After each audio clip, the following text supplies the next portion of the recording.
Hi, this is Parvati. In the video, grade 10 Maths, Chapter 8, Introduction to Trigonometry, exercise 8.1, question number 7.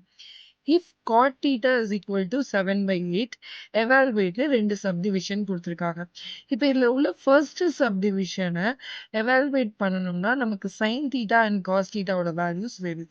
So first let us find the value of sin theta and cos theta with the help of cot theta is equal to 7/8. இப்போ first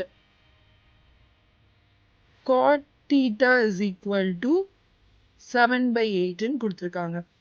நமக்கு தெரிஞ்ச cot theta உடைய trigonometric ratio என்ன? Cot ன்றது adjacent by opposite. அப்போ adjacent of angle theta by opposite of angle thetaன்றது தான் இந்த 7/8. So இதை நான் தனித்தனியா எடுத்து எழுதுறப்போ adjacent of angle thetaன்றது 7k and next opposite of angle thetaன்றது 8k ன்னு எடுத்துக்கிறேன். So now let us draw a right angle triangle. Right angle triangle and right angle triangle acute angle theta ன்னு நான் இதை mark பண்ணிக்கிறேன். So now let me name this triangle as ABC. இதுல Cன்ற acute angle தான் theta and Bன்றது right angle. அப்போ இந்த angle thetaக்கு opposite side அப்படின்றது AB. Opposite of angle theta and adjacent side ன்றது BC, adjacent of angle theta and 90 டிகிரிக்கு ஆப்போசிட்டா இருக்கிற side ஏசின்றது தான் இந்த ரைட் ஆங்கிள் ட்ரையாங்கிளுடைய ஹைப்போட்டனஸ் சைடு. ஸோ நம்ம ஆல்ரெடி மார்க் பண்ணியிருக்கிற டேட்டாஸ் வச்சு adjacent of angle theta 7k அப்படின்னா இப்போ இந்த பிசின்றது 7k அப்படின்னு வந்துடும். அதே மாதிரி ஆப்போசிட் ஆஃப் ஆங்கிள் தீட்டான்றது 8k அப்படின்னா இந்த ஏபின்றது தான் 8kன்னு வந்துடும். இப்போ நம்ம பைத்தாகரஸ் தியரம் யூஸ் பண்ணி ஏசியோட வேல்யூ கண்டுபிடிக்கணும்.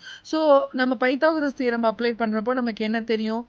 Hypotenuse square. So AC square is equal to base square plus height square. அப்போ BC square plus AB square நான் எடுத்துக்கிறேன். அப்போ இங்கே AC square is equal to 7k the whole square plus 8k the whole square. அப்போ AC square is equal to 49k square plus 64k square. இது ரெண்டுத்தையும் add பண்ணோம்னா AC square is equal to 113k square. Then AC is equal to root 113k square. k square மட்டும் ரூட்டை விட்டு வெளியே வரப்போ ஏசியோட value நமக்கு root 113k வந்துடும், which is hypotenuse side. So இப்போ நமக்கு ரைட் ஆங்கிள் ட்ரையாங்கிளோட adjacent side opposite side givenல இருந்தது. இப்போ நம்ம ஹைப்போட்டனஸ் ஏசியும் கண்டுபிடிச்சாச்சு. ஸோ now next எனக்கு இந்த ஃபர்ஸ்ட் சப்டிவிஷனை எவாலுவேட் பண்றதுக்கு சைன் தீட்டா வேல்யூவும் காஸ் தீட்டா வேல்யூவும் வேணும்னு சொன்னேன். அப்போ ஃபர்ஸ்ட் நான் சைன் தீட்டாவோட வேல்யூ கண்டுபிடிக்கிறதுக்கு சைன் தீட்டாவோட ட்ரிக்னோமெட்ரிக் ரேஷியோ என்னது?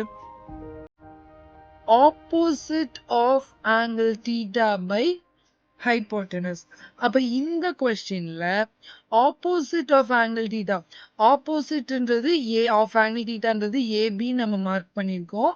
ஹைப்போட்டனஸ் ஆஃப் ஆங்கிள் தீட்டான்றது ஏசி நம்ம மார்க் பண்ணியிருக்கோம். அப்ப ஏபி பை ஏசி. அப்ப சைன் தீட்டாவோட வேல்யூ என்ன வரும்? ஏபியோட வேல்யூ 8kன்னு எழுதியிருக்கோம். ஏசியோட வேல்யூ root 113k நம்ம நோட் பண்ணிருக்கோம்.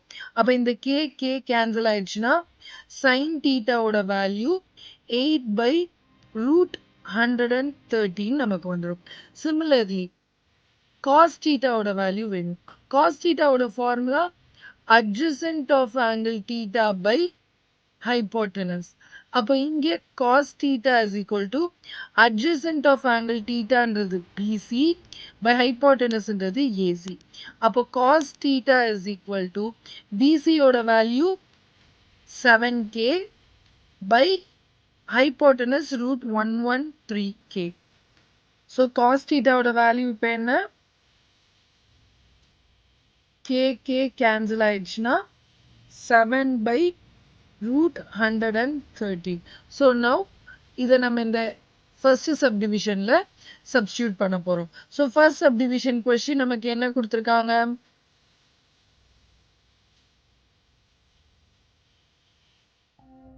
1 plus sin theta into 1 minus sin theta by 1 plus cos theta into 1 minus cos theta.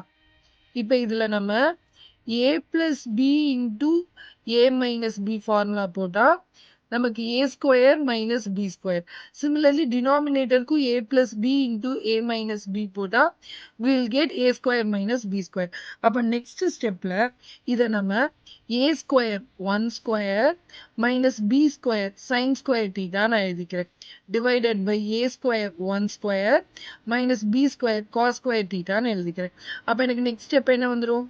1 minus sin square theta by 1 minus cos square theta. இப்போ இதுல நம்ம கண்டுபிடிச்ச sin theta and cos theta ஓட values substitute பண்ண போறோம். அப்ப எனக்கு இங்க 1 minus நான் கண்டுபிடிச்ச sin theta 8/√1113 the whole square by 1 minus cos square theta 7/√1113 the whole square. அப்ப நமக்கு இங்க next step என்ன வரும்? 1 minus 64/1113 by 1 minus 49/1113. Next stepல LCM எடுக்கிறப்போ 1113 minus 64/1113 whole divided by 1113 minus 49/1113. So next stepல 1113 ல இருந்து 64 minus பண்றப்போ we will get 49/1113 whole divided by 113 ல இருந்து 49 minus பண்றப்போ we will get 64/113. So 113 cancel பண்ணிட்டா the answer is 49/64. இதான் நம்மளுடைய first subdivision உடைய answer. So first subdivision evaluate பண்ண சொன்னாங்க. first subdivision நம்ம evaluate பண்ணியாச்சு. இப்ப second subdivisionல என்ன கண்டுபிடிக்க சொல்லி கேட்டிருக்காங்க? cot square theta கண்டுபிடிக்க சொல்லி கேட்டிருக்காங்க. So again, how we are going to find the cot square theta? டைரக்டா நம்ம கண்டுபிடிச்சிடலாம். நம்ம கிட்ட இப்ப cot theta ஓட வேல்யூ என்னன்னு இருக்கு? cot theta ஓட வேல்யூ கொஸ்டின்லயே givenல 7/8 இருக்கு, right? So second subdivision we have to find cot square theta. Cot square theta is nothing but cot theta the whole square. இங்க cot theta ஓட வேல்யூ கொஸ்டின்ல 7/8 கொடுத்திருக்காங்க. அப்ப 7/8 the whole squareன்றது 49/64. இதுதான் நம்மளுடைய second subdivision உடைய answer. Done.